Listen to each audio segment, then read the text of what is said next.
You guys ready to have some fun?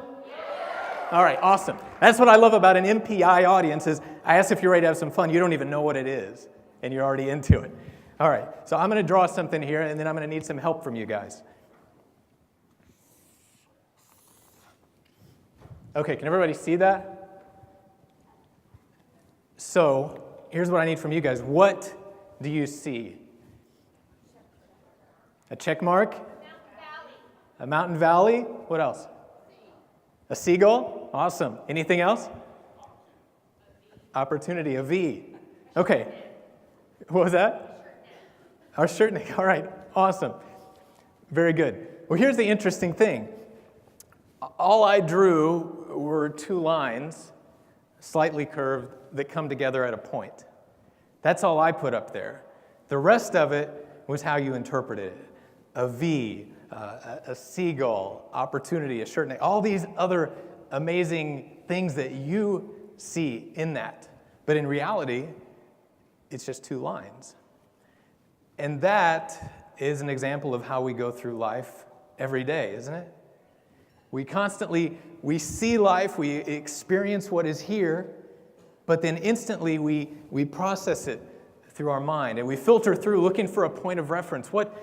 What is that? What have I seen before that maybe I can connect the dots and figure out what is that? What does that mean to me? And we're doing it all the time. Thinking. 60,000 thoughts per day, if we can get the slides on screen. 60,000 thoughts per day, according to the Cleveland Clinic. We're constantly thinking, processing. And if you think about it, you're probably thinking right now. When I said 60,000 thoughts per day, you're thinking, really? Is that possible? Come on, that can't be right. Does he know? Do they know? How do they measure that? Right? We think instantly. We think. And if you wonder, how could you possibly have 60,000 thoughts per day? What is there to think about? 60,000 times. Here's the other thing. 60,000 thoughts, but 95% of them are repetitive. Thoughts that we've had before. I mean, think about it. How many times have you replayed events from the past, replayed conversations that you've had? How many times have you rehearsed things that you have to do when you get back to work, maybe? Things coming up later this week. You've got to go to the grocery store, projects to work on, meetings. How many times have you thought about that? And here's the other thing about thoughts. 80% of those repetitive thoughts are negative. So in other words, we don't just think about that conversation we had 5 years ago, but we attach something to it. We attach a thought to it. You ever had one of those conversations you just can't let go of that you keep thinking about, man, if I could have just changed my words, if I could have got that back, I screwed that up. Or something that somebody said a long time ago that just kind of tweaked you the wrong way, and as soon as you think about that, you kind of get that, your body tightens up. Or then there's also these stories we tell ourselves, right? These stories that we've been telling ourselves for years of, I can never get this right. I can never finish anything. I'm going to screw it up again. Here we go. Here's another day.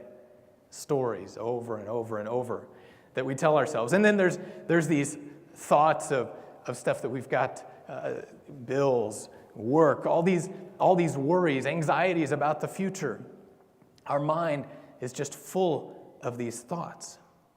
And the thing about these thoughts is, the problem is not the thoughts. I mean, the fact we're thinking, it means our brain is working. I mean, that's what we should be doing. We have this amazing brain, this amazing organ in our head. It truly is amazing.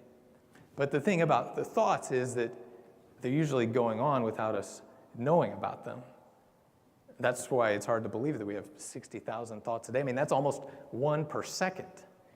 So you count that up, and by the time that I'm done speaking here, in just a few minutes, you'll have had hundreds of thoughts that you probably won't even know about. I mean, just think about this. We've all had that experience where you're driving along in the car, right? You're driving down the road, you got this familiar route, and you're driving along, and then all of a sudden, like 5 minutes later, you wake up and you're thinking, where am I? How did I get here? Anybody? Or is that just me? And you have that thought, and then you're thinking, that could not have been safe. How am I still alive? Or what about this? You've got this familiar route that maybe it's going to the office, taking the kids to school, to the grocery store, whatever it is. And it is so familiar. You know it. You can do it on autopilot. That's how you can afford to have these thoughts while you're driving. But then what about that one day when you need to change the route? That one day when you've got to do a different errand, and you start out and you know you've got to go a different direction, but then you still turn and go the same direction you always go. Thoughts. And if we're not aware of them, then we're at risk of going through our entire day, our entire life, a conference like this, and we get to the end of it, and at some point we do wake up and realize, whoa, what just happened? How did I get here? Now contrast that with a child. This is my son, Brody. He is 6 now, but this was taken, I think, when he was 2 or 3. Brody loves to ride his bike. And he learned when he was like 2 years old. He just loved it. Started out on one of these balance bikes with no pedals on it. And he still loves it, but he loved it then. This was a look on his face when I would take him to the trail. And one day I saw this face and I had to take the picture because it was that is like the face of total joy. And then I asked him, because I was curious, seeing this look on his face, I asked him, what are you thinking about? And you know what he told me? Riding my bike. I mean, of course, what else would I be thinking about? I'm riding my bike and it's awesome. But something happens from that time as a child where everything is amazing, it's this new world, and you are in this moment because there's no place else to be. And then all of a sudden, when we get a little bit older and hopefully a little bit wiser, but also somewhere along the way, we start having all these thoughts. The brain develops, it starts doing what it's supposed to be doing. But then as a result of that, sometimes we can miss these moments.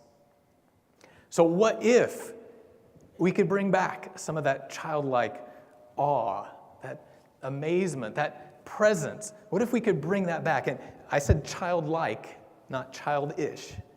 Because there are some things kids do that are childish. I mean, there's some things my 6-year-old does that I can tell you we don't want to bring that into adulthood.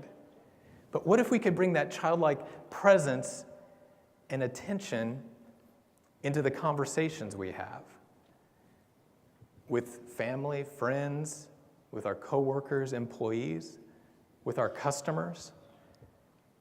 What if we could bring that kind of presence to just be here in this moment with them? What if we could bring that kind of presence to the projects we work on, to the meetings that we have? What if you could bring that kind of presence to the MPI MidAmerica Conference right now, today, the next 2 days? What might happen? What might you experience? Do you think things would be any different? Now the question then becomes, okay, that's a good idea. How do we do that? Is that even possible? Well, let's try something here with me. Take a breath in and let it out. And check your posture.